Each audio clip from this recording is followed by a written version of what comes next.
amazing about God's kingdom that, I know there's more than one thing. There's lots of things we can think about along the way. But one of the most amazing things about God's kingdom to me is how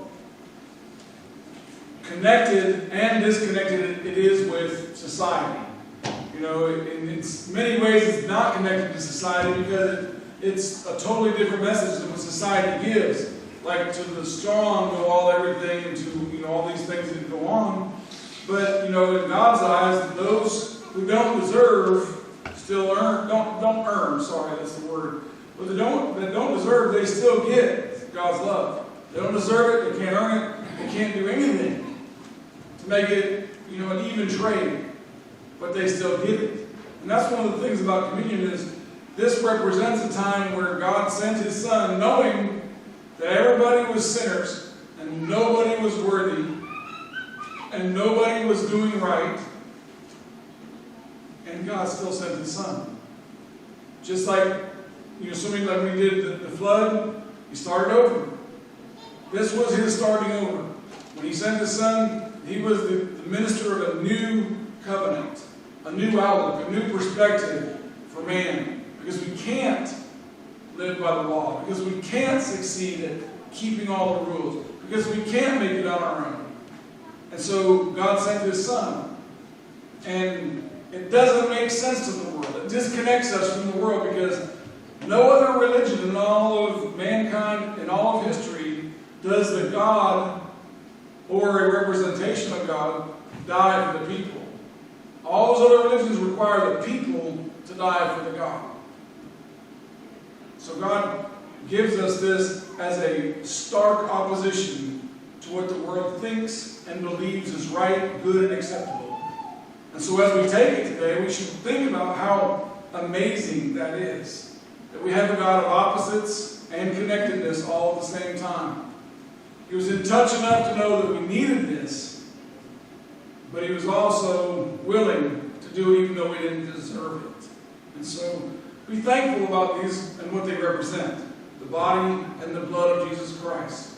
That we didn't earn and we don't deserve, but we still got it.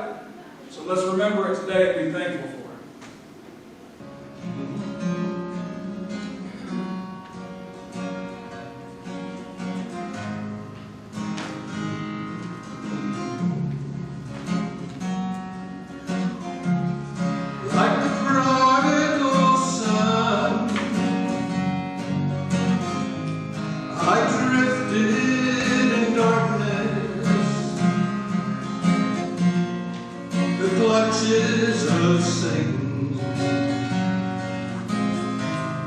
They clung to my soul. My sins were so many. My burdens were heavy. When I touched Jesus,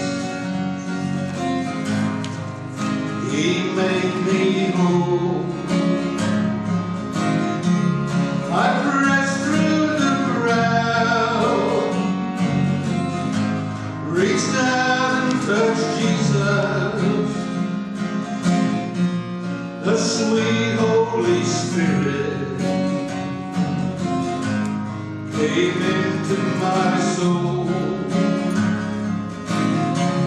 I knew I'd been changed, my sins all forgiven.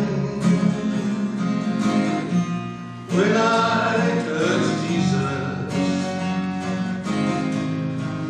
He made me whole. Like the woman who tried so many physicians, when she touched Jesus, she was healed on that day. My sickness was different. My sins were so many. When I touched Jesus, He washed them away.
That's Sheila's wife. Right? I mean, Exactly. Seriously, you know what I mean? I do though. Just because it's not a banjo doesn't mean you can't bring something. Just saying. Y'all doing okay today? Yeah. Lisa, thank you for getting water for Linda. I was sitting there like, oh, I should have done that. You know, some days are better than others. So, it's like as soon as you got up to it, it's like, I know what she's doing, and I need to be ashamed of myself for not doing it. So, you don't even want to talk about, do you? How Lisa got you some water. And I should have. This is the good one. Well, if she has to be a woman to be good, I certainly don't fit that. Just saying. I'll be the bad guy. It's up to you. But oh man, I've said this 1,000 times. If I've said it once, you ever say that to your kids or to the students or anything like that? If I've said it once, I've said it 1,000 times, right? But you know, I think that one of the things we need to realize and remember is the power of being quiet. Now, I don't mean necessarily not talking, although that does help sometimes too. But the amazing power of being quiet. It's hard in today's world to take time to be quiet, isn't it? I mean, it's just hard to do. Even when you have time, how many of you get like the silence is more loud than the busyness? You ever do that? You're like, and what I mean is like, you lay in bed and you're like, oh, it's quiet finally. Then you start thinking about everything you got to do and everything that's on your mind and everything you didn't do. And then it's like you finally have to get up and go do something, right? So that's the kind of quietness that kind of gets in our way. Today we're going to talk about quietness in a little different way. Now, my favorite verse to use for being quiet is one that we use a lot, I'd say. Let me turn here. That way I can beat you all later. I didn't give all this to Jared last night or yesterday or anything like that. So, the New American Standard Version of this says, Psalm 46:10. The New American Standard Version is a little bit different than the New International. The New International says, be still and know that I am God. The New American Standard Version says this, cease striving and know that I am God.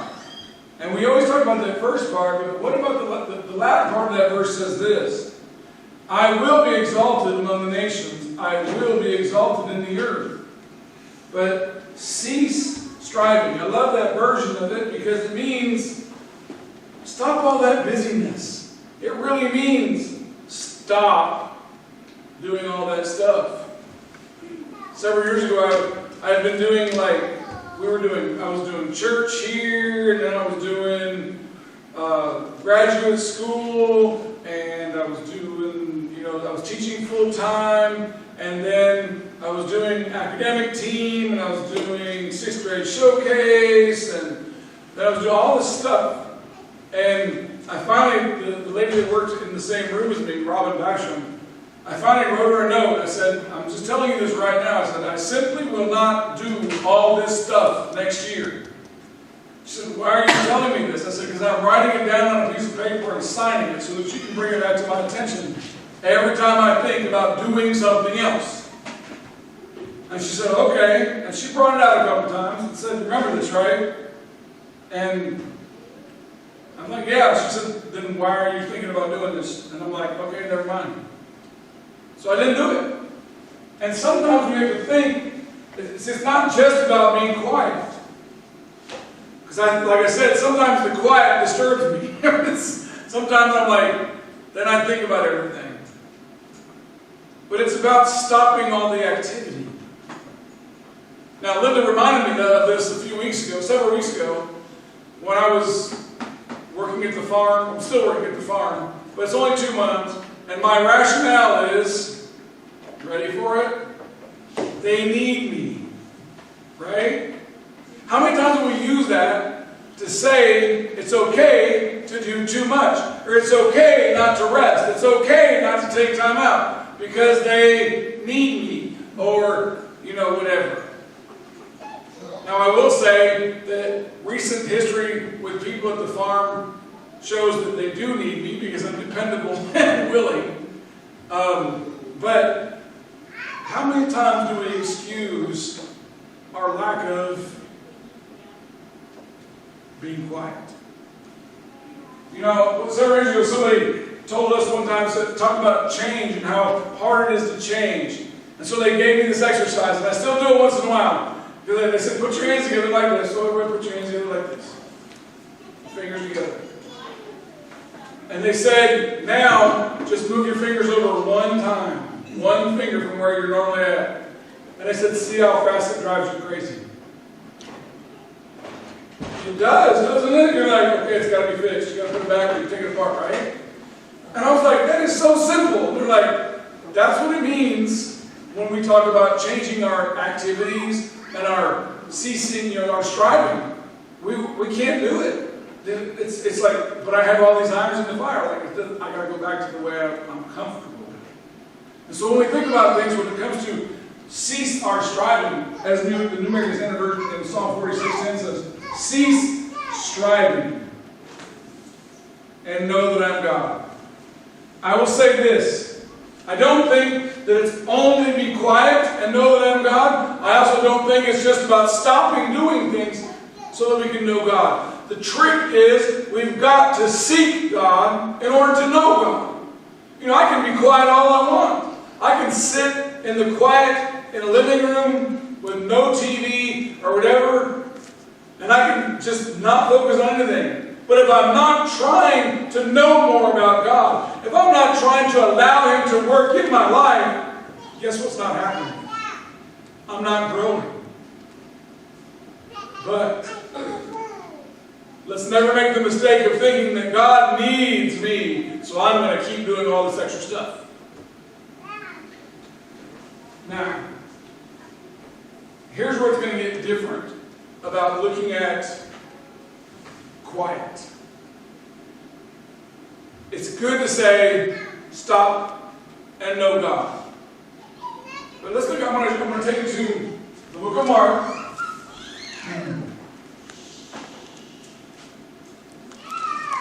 I'm going to tell you, so Jesus is preaching in Galilee. This is in Mark chapter 1, right out of the very beginning of it. Starting in verse 21 and going through 28. So, Mark 1, 21 through 28. It says, and they went into Capernaum, and immediately on the Sabbath he entered the synagogue and began to teach. He should be. It's the Sabbath and he's supposed to teach. And they were amazed at his teaching, for he was teaching them as one having authority and not as the scribes. And just then there was in their synagogue a man with an unclean spirit, and he cried out, saying, what do we have to do with you, Jesus of Nazareth? Have you come to destroy us? I know who you are, the Holy One of God. And Jesus rebuked him, saying, be quiet, and come out of him. And they were all amazed, so that they debated among themselves, saying, what is this, a new teaching with authority? He commands even the unclean spirits, and they obey him. And immediately the news about him went out everywhere into all the surrounding district of Galilee. So there's a few things I want you to look at. Even the unclean spirit, number one, the unclean spirit knew he needed to be in the presence of God. That because he was in the synagogue. He was an unclean spirit, demon-possessed, if you will, or whatever you want to call it. But he was unclean. And was in the synagogue. Two purposes for that. One, to know the enemy, the evil spirit, and the believer. To know and understand the enemy. Two, is that he was there for a reason. And that reason was a confrontation with God. He wanted to confront God. He wanted to talk about all the stuff going on. And so the unclean spirit starts talking and carrying on. Now, that's the first thing I want you to look at. Now, the next thing, that as it goes along, he questioned Jesus. Second thing I want you to get out of this is that in our quietness, in our tumult of activity, whatever those two extremes, wherever we're at, if we're sitting there quietly or we're just crazy busy, don't ever be afraid to ask God. Whatever it is, ask Him your questions. He is bigger than all of our questions. He is bigger than all of our doubts. He's bigger than all of our fears. He's bigger than all of our weaknesses. But you notice this unclean spirit in the synagogue questions God. What are we to do with you? Looking for a connection. So that second thing that we need to do is, in the middle of all of our going on, seek out a connection with God. Even the evil spirit, the unclean spirit, was making a connection with God. What do we have to do with each other? What are we doing here together? Why? Let's look at the exact words. Have you come to destroy us? I know who you are, the Holy One of God. In the middle of all we're doing, don't be afraid to question God. Even the unclean spirit questioned God and wanted an answer. Truly wanted an answer. Now the third thing is this. It says, Jesus rebuked him, saying, be quiet. Now here's where I said we're going to look at quiet a different way. I've never looked at quietness this way ever before. But in the quietness is the only way that God could work His miracle. Think about it. He's got an unclean spirit. He's taunting God. He's jeering at God. He's casting his insults and everything at God. And the first thing Jesus says to do is be quiet. And then Jesus did His work. So really, when I look at Psalm 46:10, it says to cease striving or to be still or to be quiet. What he's saying is, if we're too busy talking, if we're too busy striving, we're too busy planning, we're too busy organizing, we can't hear Him. His message can't come through. He can't drive out the demons. He can't drive out the unclean spirit. He can't drive out the doubt. Can't drive out the fear. He can't do any of that stuff unless we're quiet.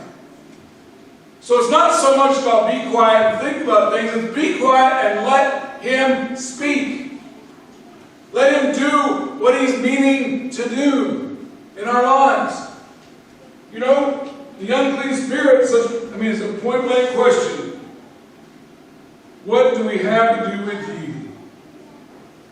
So, and this is the middle of the message, I know, but I'm going to challenge you this week. Ask God a question similar to that question. What do we have to do together? What do we need to accomplish together? What do you want me to do, God? And then let Him work in you the rest of the week. Maybe ask Him today, what have you got for me to do? What do I need to do? What are we in the long haul for this all about anyways? What are we going to do? Let God talk to you a little bit this week by being quiet. Have you ever gotten into a conversation with somebody and you end up talking, and you really can't remember anything the other person said? Or the other way around, you ever got into a conversation where you know the other person was talking, they probably don't remember anything you said? Let's not do that with God this week. Let's be quiet enough that God can tell us something. That He can talk to us. That what does Jesus say? Be quiet. And then come out of it. Until the wickedness of this world is quieted within our souls, God can't do His work. He can't. Because we're so busy making excuses. Like, they need me. I'm important. Can't do it without me. Right? We know the excuses. Then it says it threw them into convulsions, and says everyone's amazed. And they debated among themselves, like, what is going on with this Jesus? Even the unclean spirits obey him. But more importantly is that last verse in what we looked at in Mark 1. That last verse says that immediately all the news and all the great things started being told about Jesus all over the place. Remember, they're in Capernaum. It says, the news went out about him everywhere into all the surrounding district of Galilee. Now, one more take on this whole perspective of being quiet that we're going to look at today. I've got to turn to my reference. When we look at Jesus, he was a pretty busy guy for 3.5 years, right? I mean, how many people he healed, how many people he forgave, how many people he reached, how many people he taught. For that 3.5 years of public ministry, he was pretty busy, right? I mean, I would think you would agree with that. But at no point in all of that striving did he ever lose sight. Did he ever forget what his end goal was? Did he ever forget that the cross of Calvary was at the end of that road? Well, earthly road. Did he ever forget it? No. And so when we're trying to be quiet, when we're trying to be still, we're trying to think things through, maybe we need to think about some things in a different way. You know, I don't want you to turn to these. I'm just going to make some reference to a few verses. In Proverbs 17:1, it says, better is a dry morsel and quietness with it than a house full of feasting with strife. Ecclesiastes 4:6, one hand full of rest is better than 2 fists full of labor and striving after wind. 1 Thessalonians 4:11, to make it your ambition to lead a quiet life and attend to your own business and work with your hands, just as we commanded you. A quiet life. 1 Timothy 2:2, for kings and all who are in authority, in order that we may lead a tranquil and quiet life in all godliness and dignity. And then in 1 Peter 3:4 says, but let it be the hidden person of the heart, with the imperishable quality of a gentle and quiet spirit, which is precious in the sight of God. When God tells us to cease striving, and he tells us to be still and know him, it's because he knows that that's where we find the most precious joy, the most precious fulfillment, the most precious energy, the most precious drive that we can have in his kingdom. I will be checking myself more regularly than I used to when it comes to activity. There are times when you're so busy that you forget even the simplest things around you are part of God's blessings, right? I mean, because you're snapping from one thing to the other, and you're going from A to B to C to D to C and back to AA, and I mean, if you know, like the whole outline thing, you get so many points in an outline that you get to that double, like the double A, you know, the lowercase a, you probably overthought it. And so many times our walk with God is that way. We get point after point, and sub-point, and sub-point, and sub-point, and sub-point, but we get lost in the details. It doesn't, you know, when you look at John 3:6, it says, for God so loved the world. There's no other descriptions of what he did there. He loved the world. Right?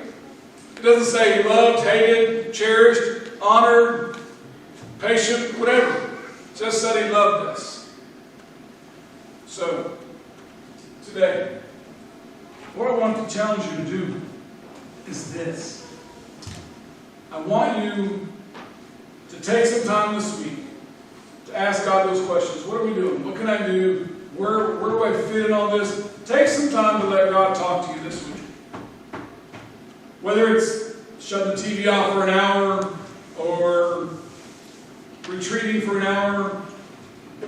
For me, sometimes I have to just get in the car and go for a drive where there's no intent of where I'm going. I'm not going to Walmart. I'm not going to Kroger. I'm not fulfilling a shopping list. I just go. Do that this week and listen to what God tells you. Because in that quietness, you'll find God's love in a different way than you have before. And I wouldn't say it or preach it if I didn't believe it speaks to every one of us every day about sitting still in God's grace, in God's power, in God's direction, whatever it is. Take time to just be still. It doesn't mean you give up. It doesn't mean you can't be successful. It doesn't mean you can't have victories. It just means your victory for the moment is in being quiet before God. Let's go to our invitation song this morning. I want you to think about how quiet comes in your life. You know, people say, well, when the kids are grown, it's going to be quiet. That doesn't happen. Y'all have kids know that that's not true. Because then you have grandkids and the kids move back and all that other stuff. You know, when I retire, it's going to be calm and quiet. When? Well, here's what I'm going to tell you this week. Make this week when you find some calm and sit down with God and listen to Him. Don't wait. Don't think that you got, well, in 2 weeks when I've got a day free, or 3 weeks when I have a day free, or 6 weeks when I have a day free. Do it this week. And retreat. Go for a drive. Go sit with coffee somewhere, whatever it is. But take some time and get quiet with God and listen to Him this week. Please stand and sing this one verse. What song are you doing? 445. What? 445. 445.